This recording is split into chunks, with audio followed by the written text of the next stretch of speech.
присуство на ова 13-та сесија на работната група 1 за поглавието 11 земјоделство и рурален развој од Националната конвенција за Европската унија. И на вистина честа ми припаѓа да ја најавам и да ги пренесам пораките кои што конвенцијата ги пренесува по секој од сесиите кои што досега ги имавме. И не е случајно што секогаш кога станува збор, меѓутоа наистина се извинувам за превидот, би сакала да ја поздравам и да ја посакам добре дојде во Македонија на амбасадорката на Република Словачка, незината екселенција Ивета Христова. Ви благодарам многу што ја прифативте поканата да бидете дел од оваа сесија, иако е 13-та, верувам во тоа дека ќе биде исто така добра како и претходните. Исто така поздрав до експертите кои што редовно присуствуваат на оваа сесија и се дел, односно членови на самата работна група. Срдечен поздрав до копредседавачите, кои што се исто така дел од структурата на оваа конвенција, без кој што таа не може да функционира, и до координаторката на работната група професор Александра Мартиновска-Стојчевска. Работната група инаку се одделува по незините основни карактеристики, кои што го возможува развиен одржлив пристап по начинот на кој што тие ги поставуваат прашањата во областа на земјоделството и рурален развој. Ние ќе ги наведеме малку подоцна од исклучително значење за напредување во реформскиот процес во оваа област. Се разбира, Министерството за земјоделство, шумарство и водостопанство е редовен член на оваа работна група преку копредседавањето на господјата Маја Лазареска-Јовеска, која што е копредседавач во рамките на оваа работна група. И се разбира, сите овие аспекти кои што ги споменав значително придонесуваат за квалитетот на диалогот во рамките не само на оваа работна група, туку и во рамките на конвенцијата. Оваа работна група има стабилна структура, ниеден од членовите досега не е променет. Имаме само повеќе членови, нови заинтересирани кои што сакаат да присуствуваат на овие дискусии кои што ние ги водиме по повод европската интеграција и земјоделството во овие рамки. Ќе напоменам уште еднаш дека оваа работна група е поддржана од Словачкото Министерство за надворешни работи во рамката на Словакејд и заедничката поддршка на делегацијата на Европската унија од проектната рамка за отворено партнерство. До сега во конвенцијата својот придонес го дадоа над 100 експерти од државите членки на Европската унија, но многу дел од нив беа од Република Словачка. Секој од нив приложи значаен експертски капитал, документиран на веб страницата на конвенцијата. До сега имаме објавено 4 книги на препораки со експертски анализи во нив и сите препораки кои што ние ги усвоивме на овој начин преку дискусија, преку диалог и со консензус се разбира.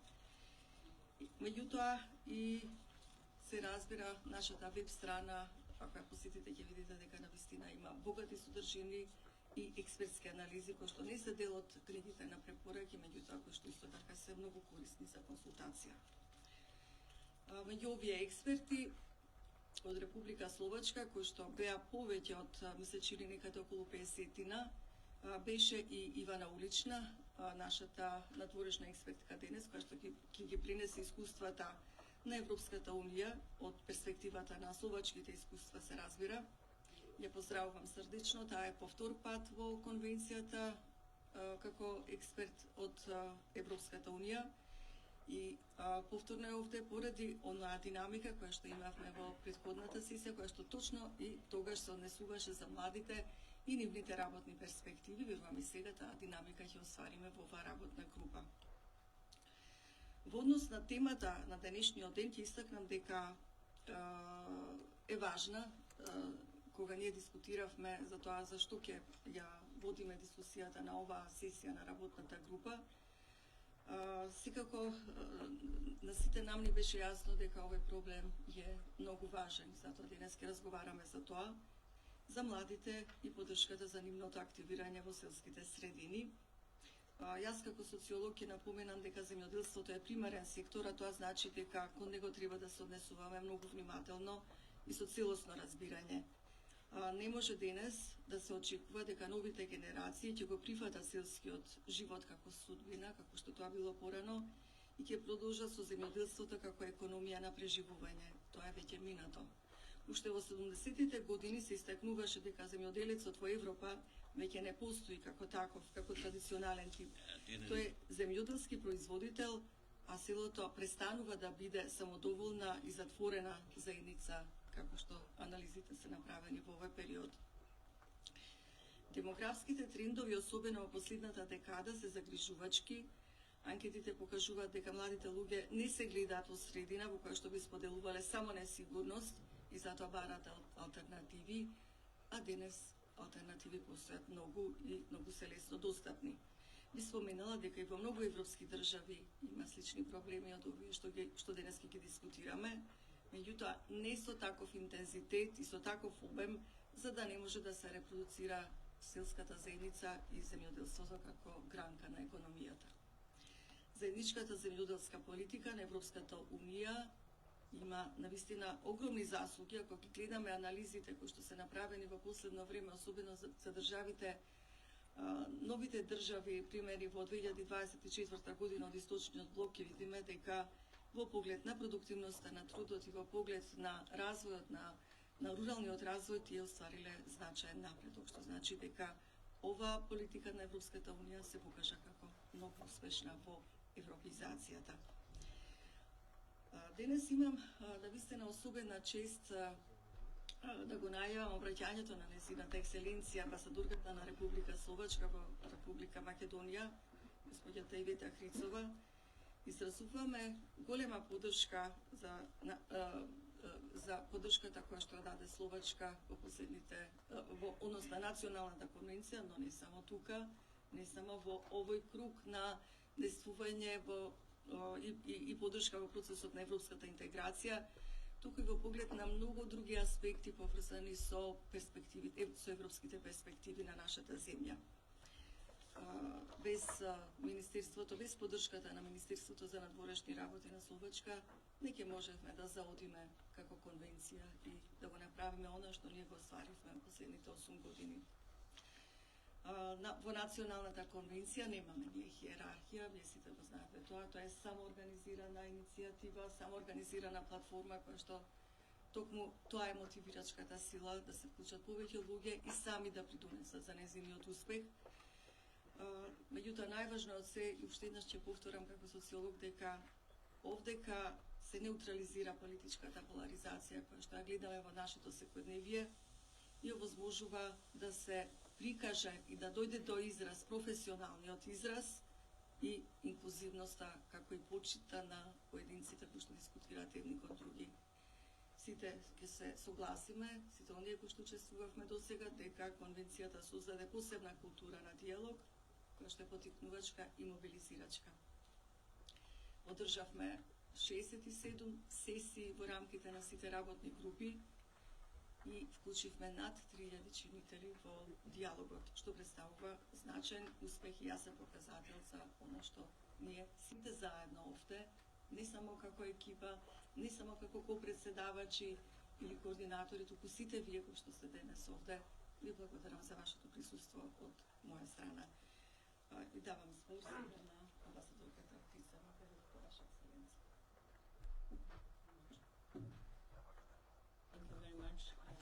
Благодарам многу. Дами и господи, е овде како амбасадорка на Словачката република во Република Северна Македонија. Да ви се обратам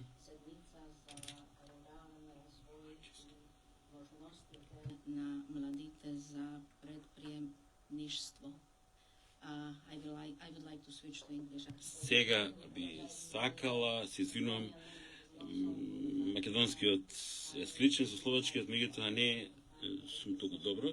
Мислам дека оваа сесија и сите овие национални конвенции, и сите платформи се многу важни и мислам дека земјоделието е многу важно за Северна Македонија, незината економија, незината култура и социјалната структура.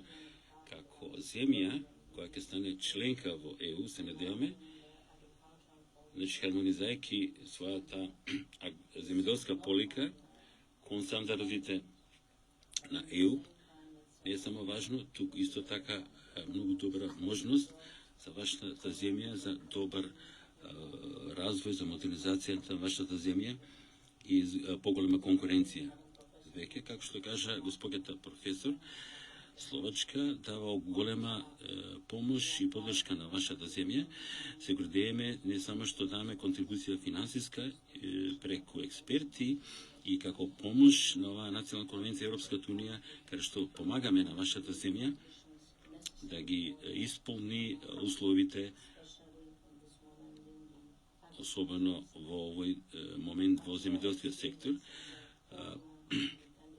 Значи, ќе споделиме земјоделското искуство, сите да разбереме предизвиците од една страна и можностите кои ќе се соочувате. Посебен фокус денеска навистина се дава на младите и предприемачите, затоа што младите луѓе се жива работа во селските средини и една локомотива, ако така може да кажеме.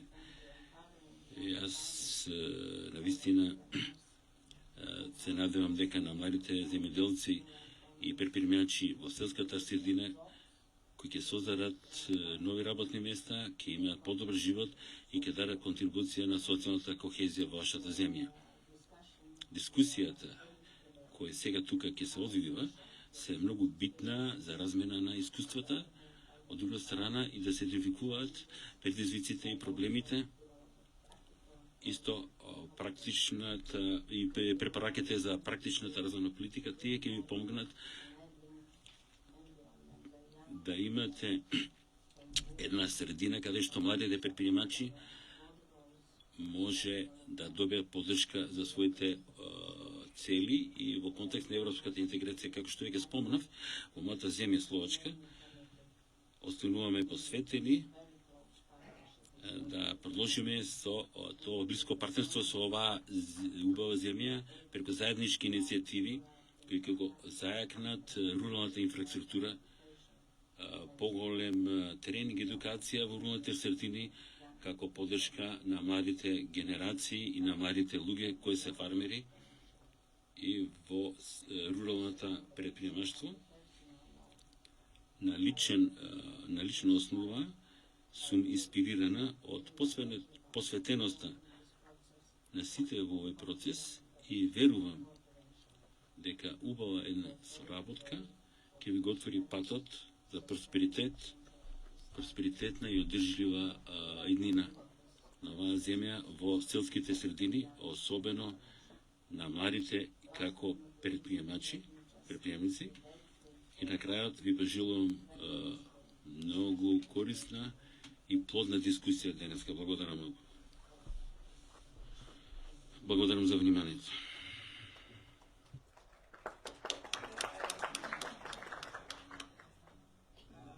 Ви благодарам многу, Ваша Екселенцијо, амбасадор на Словачка, за ова ваше прво учество во Националната конвенција, веројатно и прва можност да се обратите кон македонската јавност. Навистина, уште еднаш ќе повторам дека оваа поддршка што добивме од Република Словачка беше многу искрена и дојде на вистинско време, на вистински начин се разбира. Понатамошниот начин на кој што функционира конвенцијата, како што реков, нема хиерархија, туку сите сме ние едно овде во целата сала, меѓутоа ги поделуваме задачите меѓу нас. Сега и давам збор на копредседавачката на ова работна група со многу висока експертиза во оваа област, професорката на Факултетот за земјоделство и храна при УКИМ, да превземе оваа улога на експертизата, на водење на експертизата во текот на сесијата и да се обрати во името на експертскиот тим. Повелите, Александра. Ви благодарам, професорка. Почитувани драги колеги, представници на институциите, представници на приватниот сектор, представници на меѓународните организации и пред се денеска представници на младите земјоделски производители и студенти. Денеска имаме една особена чест да отвориме една сесија со тема која што морам да кажам е емотивна. Можеби од сите теми што сме ги имале денеска важна на некој начин, бидејќи каков е тој сектор или иднина без младите во неа. Веќе даде професорката увид како функционира оваа наша платформа која што започна во 2017 година, значи на вистина ова ни е 8 година на заедничка работа на еден ваков хоризонтален начин да посветиме внимание и на некои теми кои што сметаме дека се многу важни за секторот и заеднички да ги споделиме со еден партиципативен пристап сите сознанија во одредените теми и насоки во кои што можеме да се движиме, каде што веќе беше споменато, особено имаме помош секогаш и од надворешна експертиза, за да ги споредиме нашите искуства со оние на Европската Унија. 13-та сесија, значи досега поминавме многу важни теми, започнавме во 2017-та, првата тема ни беше како подобро да ги искористиме средствата од програмата ИПАРД 2. Потоа имавме тема која што посветена беше на акредитирањето во земјоделството, агрибизнесот и руралните средини, тема која се однесуваше на земјоделските задруги, можностите и предизвиците. Еве како ги набројувам темите, ми се појавуваат и сликите од тие настани. Семеното земјоделство ни беше фокус, особено во годината која беше и од ФАО посветена како година на семеното земјоделство 2019 година. Посветивме една сесија и на локалните акцијски групи и на лидер. Климатските промени, нивното влијание во земјоделството ни беа фокус исто така во 2019 година и бидејќи тие години активно се работеше на заедничката организација на пазарот, Common Market Organization, една сесија се однесуваше токму на таа тема. Како дојде ковидот, логично беше дека една сесија посветивме на земјоделскиот пазар во контекст на пандемијата. Ги следиме цело време случувањата во секторот со доаѓањето на програмата ИПАРД 3, посветивме сесија и на програмирањето и спроведувањето на таа програма.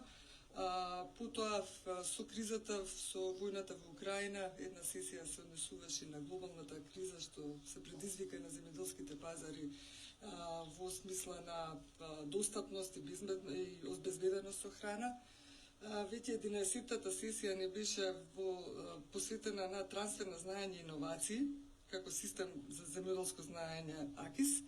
И последната тема која што предизвика огромен интерес во ноември минатата година се однесуваше на предизвиците и можностите на земјоделската политика во нашата земја во светло на движењето на заедничката земјоделска политика на Европската Унија. Нашиот начин на функционирање дека програмскиот совет кој се составен од представници од Министерството за земјоделство, од Министерството за европски прашања, од невладините организации, Националната федерација на фармери како главен партнер сите овие години и ние неколку представници од академската заедница, значи сметавме дека ова е срж на предизвиците во секторот и навистина е време да му се посвети една цела сесија на ова прашање. Младите во руралните средини и предприемништвото кое што треба да се поттикне. Интересно е дека, читајќи ја сега визијата на Европската Унија за до 2040 година, веќе во самиот наслов се забележува дека ова е всушност нишката која што ја грижи и Европа. Заедничко обликување на привлечен земјоделско-прехранен сектор за идните генерации. Значи, целата визија на Европската Унија за наредниот период, и ако ја прочитаме таа релативно кратка визија, гледаме дека десетина пати се споменуваат младите, предприемништвото, иновациите, новите алатки и дигитализацијата кои што им се сега на располагање. Меѓутоа, дека е тоа одреден предизвик со кој што се соочува Унијата и кај нив попалку од 12% од земјоделските стопанства се водени од млади земјоделци, значи просечната возраст мислам дека е 57 години, значи кога ќе ги читаме, ова е една од областите во кои што Европската унија и ние, како и земјите во Западниот Балкан ќе видиме, во суштина ги имаме истите предизвици. Значи можеби во други области сме различни во нивото на развој или нели проблемите со кои што се соочуваме во однос на младите и интересот за секторот. Предизвиците се апсолутно исти. Мислам, кога ги читате пасусите во оваа визија, е како да ги читате, нели, тоа што ние го мислиме и со кое што се соочуваме.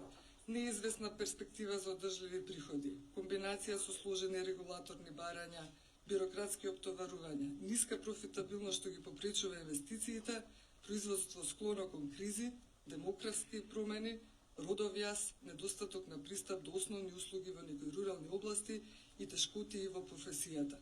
Фактори што го прават земјоделството се понепривлечно за младите генерации. Деновиве се очекува да излезе стратегијата за генерацијска обнова на Европската унија, што верувам дека и нам ќе не биде од големо значење.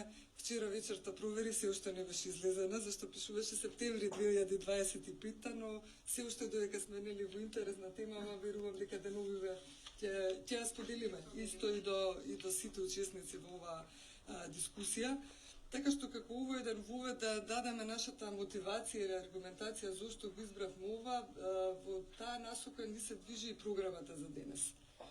Во првиот дел, првиот панел, ќе ги слушнеме искуствата, односно наудите од една всеопфатна студија која што се водеше во земјите на Западен Балкан, вклучувајќи и Северна Македонија. Ќе ги презентираат главните резултати и колешките Туна и Симоновска, а потоа малку подлабоко кон можностите за земјоделското предприемништво кај младите ќе не упати господјата Ивана Улична, на која што и се навистина и се заблагодаруваме за незиното ангажирање во оваа сесија. Тоа што сметавме дека е многу важно како програмски совет е оваа сесија е за младите. Не може да направиме ваква сесија без да ги вклучиме младите, така што вториот панел се всушност кој ќе го води колешката Билјана од Националната федерација на фармери, всушност ќе вклучи 4 млади производители. Така што ќе видиме од една страна кои се наудите за состојбата, од друга страна изворно да ги слушнеме сите предизвици и можности со кои тие се соочуваат и како на крај со нашите препораки, кои што се, да кажам, главниот исход од нашите сесии, ќе ги сумираме и ќе ги, како и секогаш, ќе ги искомуницираме до донесувачите на политики, каде што досега гледаме дека имаат ефекти и се земаат сериозно предвид. Со ова, мислам дека веќе можеме да ја отвориме нели нашата работна сесија. Ќе имаме само мала пауза од неколку минути да се смениме нели во председавателството. Уште еднаш би сакала само да дополнам на амбасадорката да ја посакам успешна работа за време на незиниот мандат во нашата земја и ја очекуваме во нашите следни активности на националната комуникација.